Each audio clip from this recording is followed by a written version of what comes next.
Outside at 16 minutes past 8 o'clock hour. Chris Lenois back with you on the Green Mountain Mornings program and joined for our regular Tuesday conversation with members of the media by Harmony Birch, staff reporter for the Brattleboro Reformer. Good to see you, Harmony. Good to see you. And always good to see the folks from Brattleboro Community Television in here as well to document these conversations we have with members of the print media. And we want to thank Brattleboro Savings and Loan for their financial support of this partnership. Brattleboro Savings and Loan is an ultra-local programming sponsor for these segments, as well as BCTV live events and municipal meetings. Municipal meetings, a big part of the reporting job of people like Harmony. And I want to go back to a meeting that was in Bellows Falls about 2 weeks ago now, Harmony, when we're talking about the revote on the Bellows Falls budget. It was in not this last weekend's Brattleboro Reformer, but the weekend before. It's still online at reformer.com.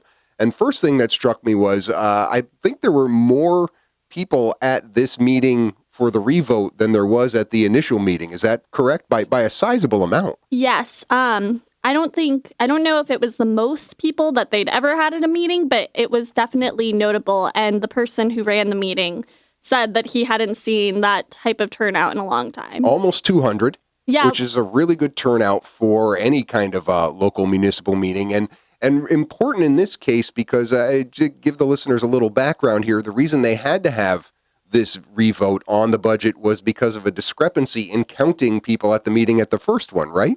Well, it wasn't because of that, actually. Okay. So they could have had that revote without the disruption, but I do think that helped fuel the fire for people to sign the petition so that they could have the revote. And they have had revotes for the budget before. That's a good point. It didn't matter necessarily that there was a miscount or a potential miscount of the vote. Anytime a petition is submitted with enough signatures, you can get a revote on an issue. And people clearly felt that this $1.9 million budget that was initially passed was too much for the village of Bellows Falls. When you went to the meeting a couple of weeks ago now for the revote, did you get the sense that the room was pretty much against this $1.9 million budget? It certainly was reflected in the vote count, 130 to 55. It was reflected, but it was interesting because going to village meetings, just the regular trustee meetings, usually the residents that show up are against the budget. And at this budget meeting, I saw people who were for the budget and who talked about how much they wanted these services and needed them. And so that was interesting because I haven't seen as much of that reflected yet. Yeah. And when you're talking about these services, we're talking about two in particular, right? Yes. Police and fire, almost 90% of the budget up there. That's incredible to think about. Yes. And I have heard arguments primarily from the deputy fire chief that Bellows Falls is a village because they need their fire and police department. So that's part of the argument there. They're paying, their taxes are so high because they're paying for both the town and the village taxes. And so what they're paying for really is for the fire and police department and then a couple of other services. Now, as you have been covering this, and I know it's still a short period of time, but you've probably still gotten an inkling up there of some people wondering why Bellows Falls has its own governance structure in addition to the town of Rockingham that the Bellows Falls Village is part of. You've heard of this, right? Yeah. Are the people who are against this budget and this 90% of taxes going to these two specific services, are they against the idea of an incorporated Bellows Falls Village with its own board of trustees? I think it's different. People have different opinions. So not necessarily. Yeah, I've spoken to a few residents about it, and obviously you can't take a sample size from that. But they have talked about mergers, I think only like 2 years ago, maybe. I can't quite remember, so don't take that as gospel. But they have talked about mergers, and it's a very contentious sort of point because Bellows Falls really likes having its own governing system. Most people seem to like it, although they don't necessarily want to pay for it, evidently, here, or they don't want to pay $1.9 million for it. Ultimately, the figure that they voted on after a budget amendment was $1.7 million, so taking $200,000 out of the budget. how did they arrive at that figure to be one that was acceptable to the people there? So it's a little bit unclear to me, but one resident suggested that number, and I think a lot of people just didn't want to come up with another number. It was just, that's what it sounded like. It was just kind of thrown out? Well, it was thrown out, but one of the trustees, McAuliffe, has been saying that he has found $70,000 that could be cut from the budget. And he actually wanted to pass the $1.9 million budget so that they could use that sort of money to go into their fund balance in case anything happens to the village, because they should have some sort of, like a village savings. But that number was kind of based off of McAuliffe's $70,000 number. I haven't heard any of the other trustees suggest the $70,000 and that they can cut. And I don't know what O'Keefe's opinion on it is. Who's the municipal manager? Right. And have they decided at this point, since they did pass this $1.7 million and they found the $70,000, have they decided what else is going to come out of the budget at this point, or what it is going to be as far as reduction of services? Is it going to be losing a staff member? Is it going to be just reducing hours? Have they not made those determinations yet? I don't think they can have made those determinations yet. They haven't had a public meeting. I don't believe they've had any sort of meeting since this. And they did not decide at the budget meeting. They just cut down what the services were. And now the trustees will have to meet probably in a public forum to make those cuts. What was it like in the room after this vote was taken? And was it a ballot in terms of how they take the vote and hearing it passed? I mean, there had to almost feel like, especially when you're talking about money and taxpayer money, I can almost feel like this sort of an audible sigh of relief that at least we're past this vote. And you're nodding your head. Is that kind of what it was? That's how I felt a little bit. I'm asking about the room. Read the room, Harmony. The room seemed generally relieved. I imagine there were some people who were upset. I think the police and fire department, I think the fire department especially, is worried that the cuts will come to them. And that's probably reasonable to think because they do make up so much of the budget. Yeah, absolutely. When you're talking about that. But again, you're talking about downtown Bellows Falls, and there is a downtown Bellows Falls, and they've had fires before. So one would think that they understand the value of the fire department. So next steps here, next village trustees meeting is when they start making some of these decisions. I found it interesting because they had passed the budget earlier. A tax bill had already gone out, so they're going to have to do some creative accounting to try and make that work out for the next tax bill that goes out. Yes, and I'm not quite certain about this, but I believe the tax bill had to go out because the town of Rockingham was waiting on Bellows Falls to decide their budget, and I think it would have generally cost more money if it hadn't gone out, if they had waited to give the tax bill out. So yes, the tax bill has gone out, and the payments are the same for August 10th, but they'll be adjusted for the next 3 payments. All right, everybody out there got that? So glad it's you and Chris Mays and people like that who are out there writing about this, and I get to just ask you questions here on the program. Harmony Birch, staff reporter for the Brattleboro Reformer. My guest had a lot of stories in the past week that we'll touch on after the bottom of the hour news break. 63 degrees outside at 20 minutes before the 9 o'clock hour. Chris Lenois here in the studio with Harmony Birch, staff reporter for the Brattleboro Reformer. Just having some fun. Yeah, we're just having fun. Little Cyndi Lauper there. I love that song, Girls Just Want to Have Fun, and that version in particular of it. And playing that because of the cover story in today's edition of the Reformer, where you were having probably more fun than a reporter should have, Harmony.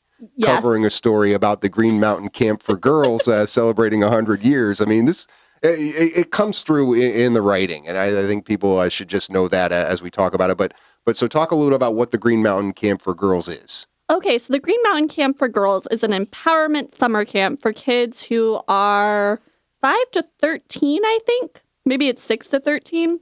And they go to this wonderful camp, and they go swimming and do all these camp things, but it's all about themes of empowerment. And even the little kids kind of have a theme of empowerment thing. Like the camp director, Billy Slade, was telling me, and I don't believe I wrote it in the story, but she was telling me a little bit about how she changes some of the lyrics to songs to make it more about women's empowerment and about like setting boundaries.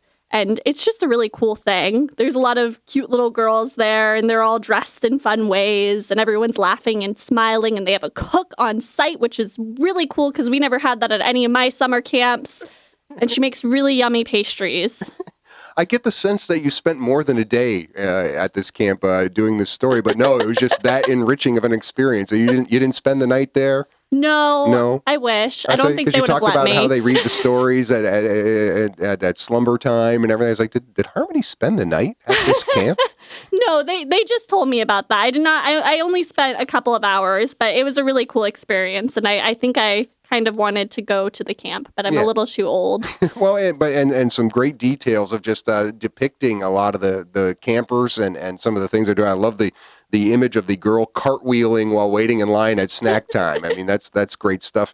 And the mission that this camp started out with back 100 years ago in 1917, I did not know about this. Talk a little about why they got going as specifically a camp for girls. Okay. So there were two women who I believe had this role in doing this survey. And it was a survey to find out whether or not rural girls were healthier than the girls in the city. And they found out that contrary to popular belief, rural girls were not healthier because they were working so much, and also because people in rural areas tended to have not so great sanitation. Yeah. So they decided to make a summer camp for little girls to kind of improve their health and to teach them sanitation methods that they could then bring back to their families. Yeah, I thought that was great. And that little bit of news, too, that in the rural population versus the urban population in the early 20th century, girls or families just in general, too, were less healthy than in urban areas. But I guess when you think about education getting out and things like that, it kind of makes sense. But that's a great start for the Green Mountain Camp for Girls. And they seem to be doing pretty well 100 years on. It seems to be something that people are aware of. And enrollment, they're having a good year as far as their campers and everybody? Yes. I can't remember the exact enrollment numbers, and I don't believe I put it in, but Billy Slade did tell me, she's the camp director, she did tell me that this was one of their highest years. Nice. And she thinks it's a little bit because it's their 100th anniversary. Yeah, I'm sure that gave it a little boost out there. But a terrific story on the front page of today's Reformer by Harmony Birch, and nice to be able to do those kinds of stories in addition to covering Bellows Falls budget revotes, right? Yes, it was very nice. This was a nice little relief. Yeah, or another story that you had actually a week ago, which was kind of a serious story and something that the first sentence of the story makes it sound really ominous when you were out in Halifax covering the select board meeting and saying there are no more emergency medical service first responders in the town of Halifax. And this is a pretty recent phenomenon, right? Yes. So I didn't mean to make it sound so ominous. Yes, that's what they said at one of their select board meetings. And it really isn't that ominous because there are first responder services that will cover Halifax, and they are getting on it. In terms of first responders, they don't really have, well, they have a fire department, and I guess that could be considered a first responder, but they don't really have any medical services. They did used to have a bunch of volunteers who would come in and be the first on the scene and would kind of prep a situation before more practiced medical services came. Right. So right. Yeah, but I mean, it was staggering, and yeah, if people read the story, and they'll still find it on reformer.com.